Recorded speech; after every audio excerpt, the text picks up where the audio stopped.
Hello नमस्कार दोस्तों, कैसे हैं आप सब। दोस्तों मुझे उम्मीद है कि आप सभी की जो वेकेशंस रही होंगी बहुत अच्छी रही होंगी और आपने उन्हें काफ़ी प्रोडक्टिवली यूज़ किया होगा। तो दोस्तों आज हम बात करने जा रहे हैं इंडिया और नेपाल के रिलेशन के बारे में। आप सभी को पता ही है इंडिया और नेपाल के रिलेशन अपने हिस्टोरिक लॉज की तरफ जा रहे हैं। हालांकि अभी वो उतने बुरे नहीं हैं, बट अगर ऐसा ही चलता रहा तो शायद हम उनकी तरफ भी चले जाएं।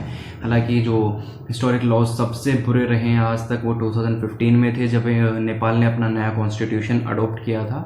और उस कॉन्स्टिट्यूशन के अडॉप्ट करने के बाद जो मधेसी कम्युनिटी थी उसने इकोनॉमिक ब्लॉकेट कर दिया था, और इसकी रिस्पॉन्सिबिलिटी या फिर इसका जो ब्लेम था वो नेपालीज गवर्नमेंट ने इंडिया के ऊपर डाला था कि ये सब इंडिया के इन्फ्लुएंस में हुआ है। हालांकि इंडिया ने इसे पूरी तरह से नकार दिया था कि ऐसा कुछ हमने नहीं किया है।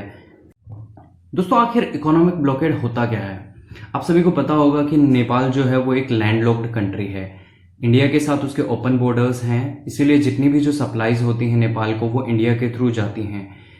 अब जैसे कि कुछ असेंशियल सप्लाईज हैं जैसे मेडिसिन्स या फिर कुछ इंपॉर्टेंट आर्टिकल्स, पेट्रोलियम प्रोडक्ट्स, ये सब इंडिया के थ्रू जाते हैं।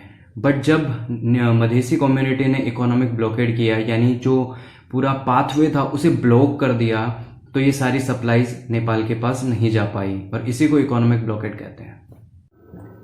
तो दोस्तों मधेसी कम्युनिटी ने इकोनॉमिक ब्लॉकेड क्यों किया, इसे जानने के लिए सबसे पहले हमें जानना पड़ेगा कि जो मधेसी कम्युनिटी है वो बॉर्डर लाइन एरियाज में रहती है, जो इंडिया के साथ बॉर्डर है वहां पे रहती है, और ये कंट्रीब्यूट करती है लगभग 50% नेपालीज पॉपुलेशन का। बट जब 2015 में नेपाल ने अपना कॉन्स्टिट्यूशन अडॉप्ट किया तो मधेसी कम्युनिटी का कहना था कि उन्हें डिस्क्रिमिनेट किया जा रहा है।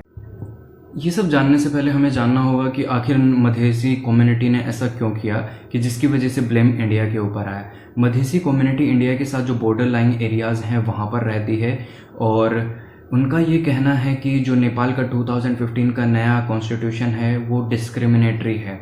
और वो किस लिए कह रहे हैं, क्योंकि जो कॉन्स्टिट्यूशन है उसके अकॉर्डिंग जो नेपाल में मधेसी कम्युनिटी है उसे अलग अलग पार्ट्स में डिवाइड कर दिया गया है। यानी जिन एरियाज़ में भी वो पहले मेजॉरिटी में थी, अब उन एरियाज़ को इस हिसाब से डिलिमिट किया गया है कि वहाँ पे भी वो माइनॉरिटी बन के रह गई। और उनका कहना ये है कि ऐसा इसलिए किया गया है कि मधेसी कम्युनिटी कभी पावर में ना आ पाए।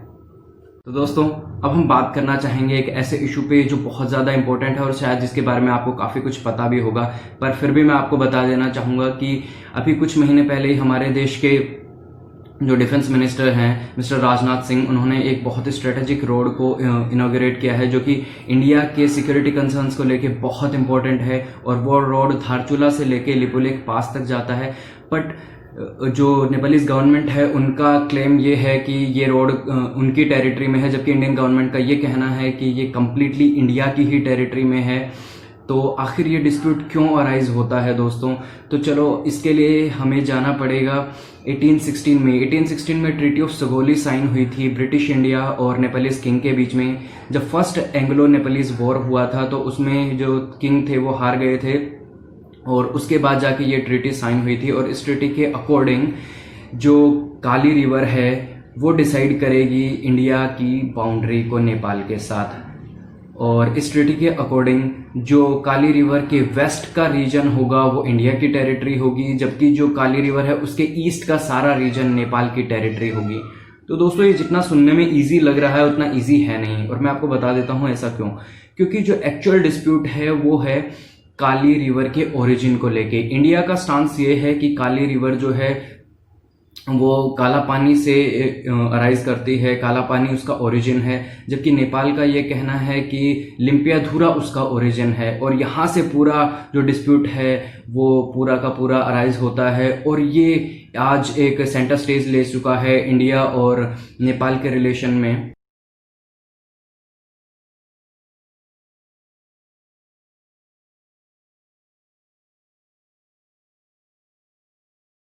दोस्तों नेपाल और इंडिया में जो पीपल टू पीपल इंटरेक्शन रहे हैं वो हमेशा से ही बहुत ही ज़्यादा टाइम टेस्टेड रहे हैं, और दोनों ही देशों के बीच में जो कल्चरल और रिलीजियस टाइज़ हैं वो भी बहुत इंपॉर्टेंट रहे हैं। नेपाल के अंदर कई सारे हिंदू टेम्पल हैं, क्योंकि नेपाल एक हिंदू कंट्री है इंडिया की तरह, इसीलिए पीपल टू पीपल इंटरेक्शन इतना अच्छा होना स्वाभाविक था।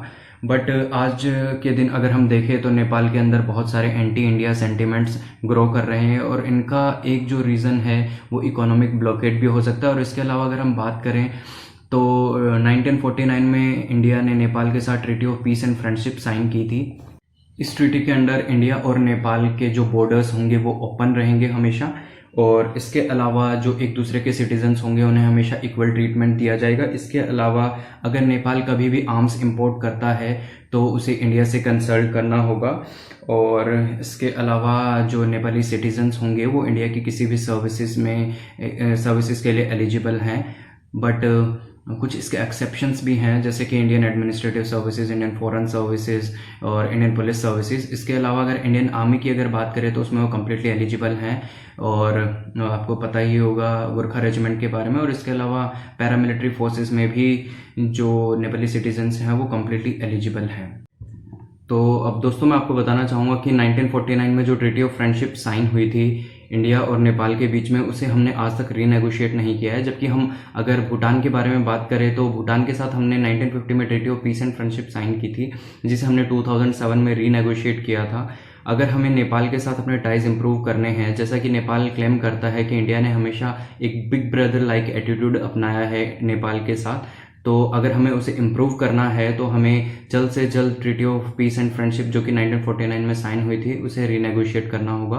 हालांकि इसमें एक पहल इंडिया के प्राइम मिनिस्टर ने की थी, बात की थी उन्होंने केपी शर्मा ओली से, बट वो ज़्यादा फ्रूटफुल नहीं रही थी। इसलिए इंडिया को चाहिए कि वो जल्द से जल्द डिप्लोमेटिक टॉक्स के थ्रू इस ट्रीटी को दोबारा से रीनेगोशिएट करें।